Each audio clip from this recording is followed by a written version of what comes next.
right. So I wanted to take the time to make this video to address some of the things that I've been having conversations with my friends about in the last couple of weeks. Just discussing a lot of our internalized racism and just tons of things that have propped up a lot of conversations around how we treat each other in the Latino community. One specific thing that has consistently been brought up is this thought process of reverse racism. So I kind of want to just take a minute and address reverse racism and, this thought process that as a person of color, I can be racist against a white person. Now, is it true that as a person of color, I can have negative sentiments towards a person that is white? Absolutely. But that's not what racism is. That is a prejudice. And we have to make things distinct in order for us to be able to name them, fight them, address them. Okay, so stereotypes, prejudices, and discrimination are three different words that have three completely different meanings. Okay, so your stereotypes are those thoughts and beliefs that are put into your head about specific groups, right? And then your prejudices is how you feel about that group. And then discrimination is the behavior, right? So you can have a stereotypical thought, prejudicial feeling, and choose to not discriminate. Okay, all those things can happen. Now, in terms of racism has not only a prejudice, but a component of power that is a part of it as well. Okay, so that's the part that people don't want to address and that people don't want to think about, is that component of power. For example, if I am a person of color and someone in a position of power in my office, or maybe not even a position of power in my office, someone who is white, right, has a certain thought process about me, and they go out and tell other people that thought process about me, that can significantly hinder and impair my career development, right? In ways that is different for a person who is white. Let's put this a different way, okay? So for all my Latinos, we get told a lot that as children, we have no power, right? So whatever your mom wants to do, whatever your dad wants to do to you and your household is on them. I could feel is messed up. I could tell my parents that I feel is messed up. Is it actually going to change how they behave? Probably not. So now imagine our communities in our society being our quote unquote parents that have all this power to dictate how we move, how we acquire wealth, all these different things, right? Can we tell our systemic parents, hey, I don't like what you're doing, and actually expect for them to say, okay, I'm going to stop? Not really. Especially if what they're doing is serving their needs. Okay? So you have to really be careful when we're talking about systems. When we're talking about systemic racism, it's the control and the power that people have. So it becomes even more critical for us to call it out when we see it. That's the point that I want to get to, right? So I can be prejudiced against white people. I'm not saying that I am, because I don't believe that I am. But if me calling you out on how you're not helping to dismantle this system is considered racist by my own people, that's a problem, because what I'm trying to do is dismantle systems that are hurting you, right? That are hurting our community.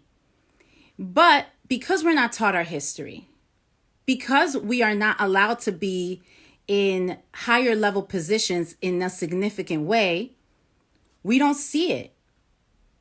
We don't see it. We're conditioned to not see the problem. And what these protests and what this time in our country is doing is allowing persons of color, right, to really be out there and vocal about the fact that we do live in two different worlds, about the fact that when I walk into a room, I don't feel like I can be my authentic self. And when a white person walks into a room, they don't have the same fears about being in that room that I do. And I think it is perfectly fine to call that out. And when we don't, we're complicit. We are complicit. And the problem is that you take a risk. You take a risk when you're calling out systemic oppression, right? You might not get called back into that room. People may not promote you. You may lose your job, and because it's really hard to prove, right, that you are being discriminated against. You just have to look up the stats, guys. It is really, really hard to prove discrimination in a ton of cases unless that discrimination is blatant. That interpersonal, that microaggressive, that hostile environment type of discrimination. I mean, you've seen what's happened. People have recorded things and we don't want to believe that there's a problem. So imagine being in a space where you experience something every single day. You could document it. You could bring it to HR. You could go through all the processes, and the potential for them coming back and telling you, hey, yeah, we didn't find that was a problem is extremely high, right? So it's no wonder that people are distrustful of systems. But if we're going to start fighting with each other because we're calling out injustice, that's a bigger issue. We're supposed to be on the same side. And I know it's hard because, you get fed crumbs your whole life. So the one time that they give you a full sandwich, you want to keep that sandwich. You want to not do anything to lose that sandwich. But that's the problem. That's the problem, is that there are certain things that all people should have access to. Adequate food, housing, a job that can help you sustain your family. These are things that we should all have access to, but we don't. We don't. We're not asking for a lot. Don't kill us and give us enough opportunity to thrive and shine so that we can live our lives without having to be at the bottom of the barrel all the time.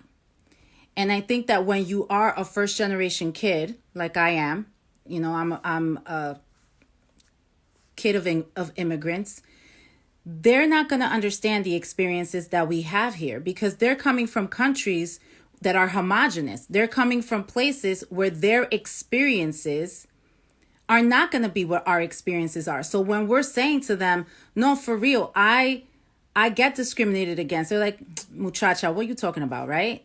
They don't want to hear that because where they came from was really difficult and really bad, and they came here for an opportunity. So no one as a parent wants to think that they put their child in a harsher or more difficult opportunity. So it also sometimes feels to them like we're saying that they put us in danger in some way, or that it's an affront to all they sacrificed in order to get us here. And I think that what we're saying is, no. I don't want you to feel like your sacrifice was not warranted and helpful and valid, right? But I want you to acknowledge that there is no nirvana. And that if you brought me to this country, then we need to have conversations about what life for Black and brown people is in this country. And just because you want to claim that you don't see color, or that, there's good and bad Black and white people, just because you want to have those arguments does not mean that what's happening to us is not real. And by you not listening as family members, as colleagues, right? As by our friends not listening to what our lived experiences are, you are erasing us from the conversation, and you are making it more difficult for us to feel empowered to have these conversations. We have to have the conversations. And this is a matter of urgency. If we want to see change, because they give you a little window, right? Everybody starts going back to normal, and all of a sudden these conversations slow down or stop. That's why putting that foot on the gas right now is so critical. If you haven't felt empowered before, now is the time to raise up your voice and really, really call out the things that are happening around you.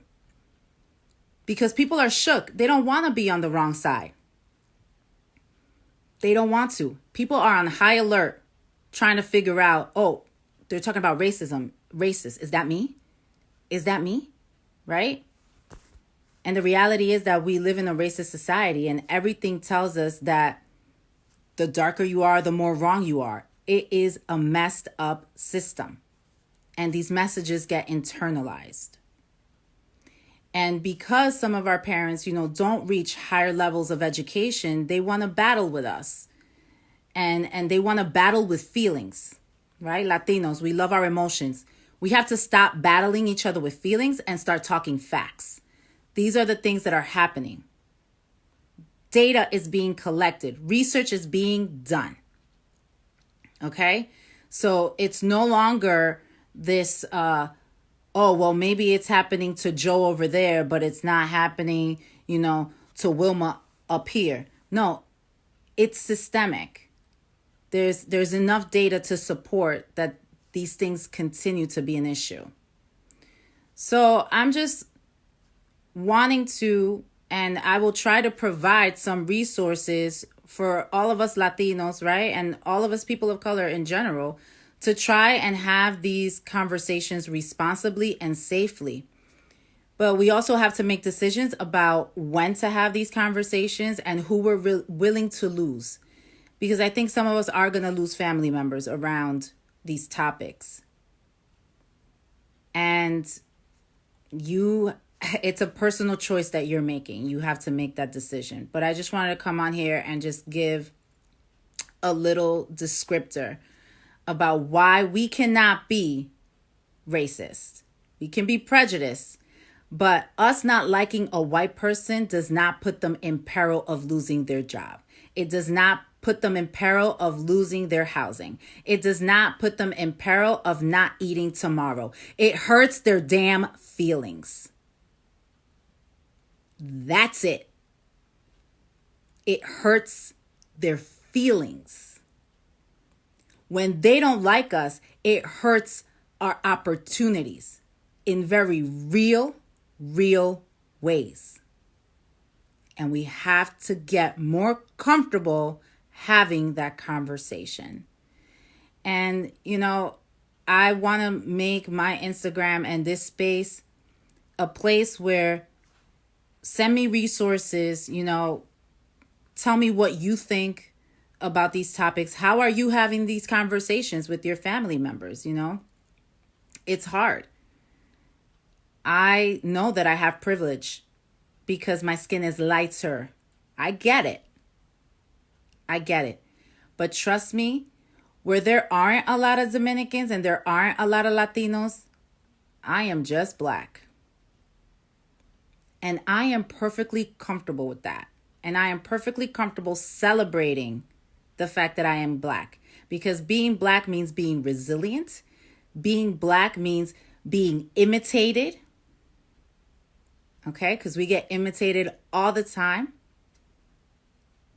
And being black means having an understanding, having this duality where you can see them and you can see yourself. Okay? So celebrate your blackness, celebrate your Latinidad.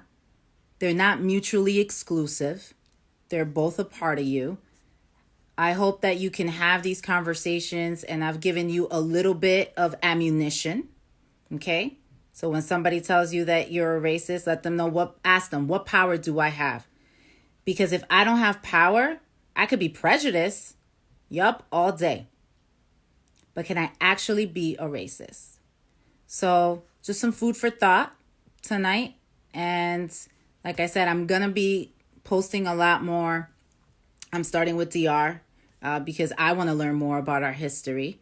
And like I posted before, the word Latinos, right, which we thought stems from Latin America, all this. Yeah. It actually comes from Ladinos. And Ladinos was the word that they used for black Christians in Spain. So, if you don't want to be associated with blackness, y'all better stop calling yourselves Latinos, because that's where the damn word comes from. All right, y'all. Peace and love. Keep pushing forward. And I will do another video soon.